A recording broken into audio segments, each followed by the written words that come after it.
Que horas são?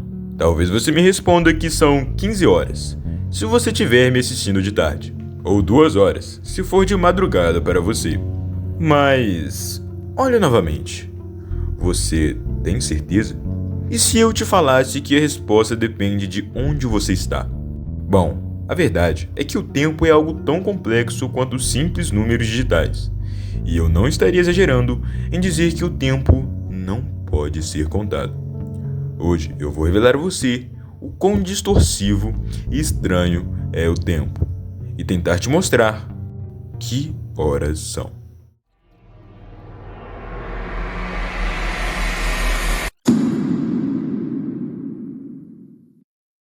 Olá, meus queridões! Eu sou o Romão e você no canal Mundo Impactante. Mas antes de começar, eu quero dar um salve pro Guilherme e pro Rafael Espíndola, que pediu aqui no canal. E se você também quer aparecer no próximo vídeo, comente aqui embaixo nos comentários.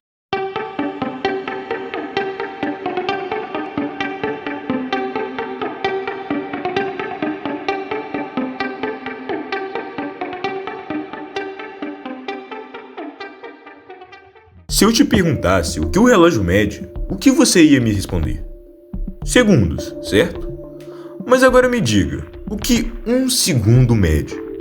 Se você, como a maioria das pessoas, com certeza a primeira coisa que veio à sua cabeça foi o tempo. Mas unidades de tempo como segundos, minutos, horas ou até anos não contam tempo. Nossa noção de tempo sempre se baseia entre dois eventos X, o que gostamos de chamar de oscilações, algo que sempre vai continuar se repetindo, sendo ela mecânico ou um fenômeno da natureza. Peguemos um exemplo prático. Veja um relógio mais antigo. Ele é separado em duas partes. A parte superior é onde está o relógio, e a parte inferior, onde está o pêndulo. O pêndulo servia como um ponto de referência para o relógio contar os segundos.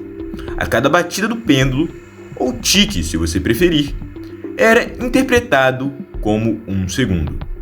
Essa forma de medir funcionava até que bem, mas não era tão preciso, pois o pêndulo podia oscilar o tempo de um tique ou outro. E isso não é exatamente o que achamos legal em algo que, teoricamente, deveria contar o tempo.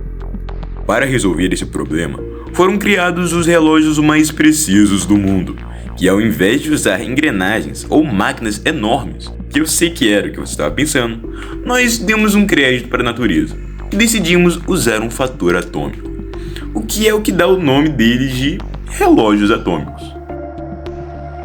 O primeiro candidato foi a amônia em 1949, onde foi construído o primeiro relógio atômico por Harold Leon e sua equipe. Mas, no entanto, ela tinha uma precisão péssima, e para ser sincero, era quase a mesma coisa que o pêndulo, só que mais caro de fabricar. Então, finalmente foi escolhido o Césio, mais especificamente o Césio 133, roubando a cena mais uma vez de um dos nossos vídeos. Assiste lá!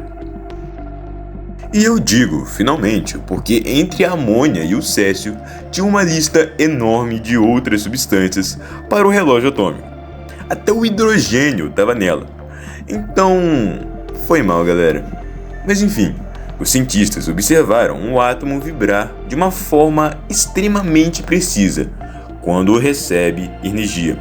Então, fazendo as contas certas, o segundo moderno foi definido como o tempo que o átomo de césio leva para completar exatamente 9.192.631.770 oscilações de um tipo específico de vibração. O que deixa a pergunta "que horas são?" um pouquinho mais difícil de responder. E se você acha isso loucura, bora pro próximo tema, editor?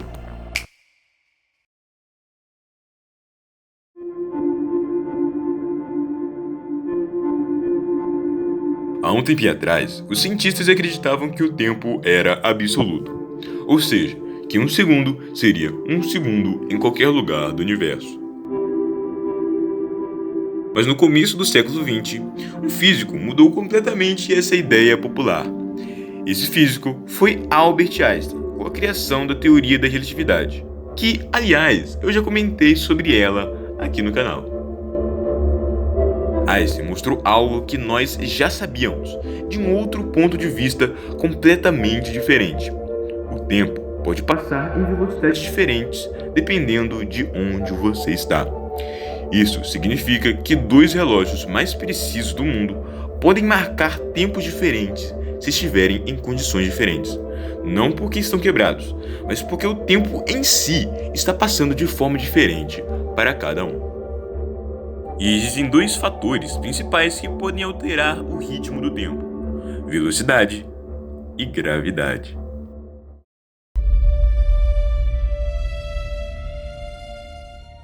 A relatividade mostra que quanto mais rápido você se move, mais devagar o tempo vai passar ao seu redor. Esse efeito é chamado de dilatação temporal. Para deixar tudo mais claro, vamos fazer um experimento mental. Imagine dois astronautas. Um deles fica na Terra. Vamos chamá-lo de astronauta 1. O outro entra em uma nave espacial que viaja a uma velocidade extremamente alta, a 99,9% da velocidade da luz. Vamos chamá-lo de astronauta 2. Para o astronauta 2, o tempo parece aparentemente normal. O relógio age normalmente. Até o corpo funciona como se nada de importante tivesse acontecendo. Até aqui, tudo bem. Mas olhando para o astronauta 2, com o ponto de vista do astronauta 1, tudo dentro da nave estaria em altíssima câmera lenta, com o único bater das asas de uma mosca demorando uma eternidade. Se o astronauta 2 voltasse depois de uma viagem de 3 dias, ele descobriria que do lado de fora se passaram aproximadamente 67 dias, 2 horas e 22 minutos. Esse efeito já foi comprovado com relógios atômicos colocados em aviões e satélites, mostrando mais uma vez que viajando pelo espaço também se viaja pelo tempo, e por isso que podemos contar distâncias em segundos e tempo em metros. Sendo assim, como o nosso amigão Flash, com velocidade suficiente, consegue passear pelo tempo como um carro em uma estrada.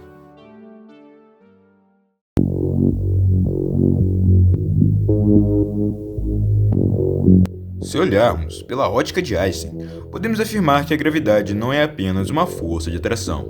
Na verdade, a gravidade seria uma curvatura do espaço-tempo. Isso significa que objetos extremamente massivos podem realmente deformar o tecido do universo. Planetas, estrelas e quase todos os corpos celestes fazem isso. E quanto maior a massa, que é o peso dividido pela força da gravidade, maior a distorção. E por afetar o espaço, você já deve imaginar que afeta o tempo também. Perto de um objeto muito massivo, o tempo passa mais devagar.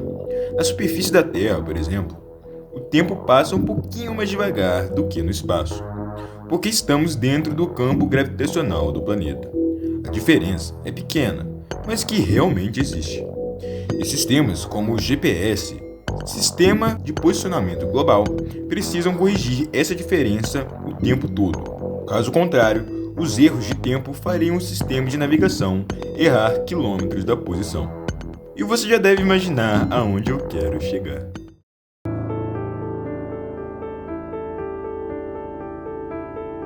Os objetos que mais distorcem o espaço-tempo no universo são, sem dúvida, os buracos negros.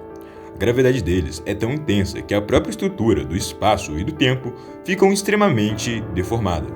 E para você ter uma ideia, essa é a ilustração do espaço-tempo perto de um buraco negro, sendo o fundo chamado de singularidade, um ponto de gravidade infinita. Perto de um buraco negro, o tempo pode desacelerar drasticamente. Para alguém observando de longe, um relógio próximo ao buraco negro pareceria quase parar. Segundos poderiam se transformar em horas, e horas em anos, dependendo da intensidade da gravidade. Em teoria, se alguém estivesse muito próximo do limite de um buraco negro e depois voltasse para a Terra, poderia encontrar o planeta milhares de anos no futuro. Para ele, porém, talvez só tivesse passado algumas horas. Agora, sabemos que aquela pergunta depende de tudo o que existe. O relógio no seu pulso parece simples, mas ele está conectado a uma das maiores descobertas da física que molda e que continua moldando a realidade. Agora, responda para mim. Que horas são? Espero ter impactado você. Se você gostou, deixe seu like, aperte o sininho e comente que tipo de vídeo vocês querem ver por aqui. E visite o meu Instagram, @RomonImpactante, onde eu sempre estou postando o lado impactante do mundo. Obrigado por assistir e até a próxima.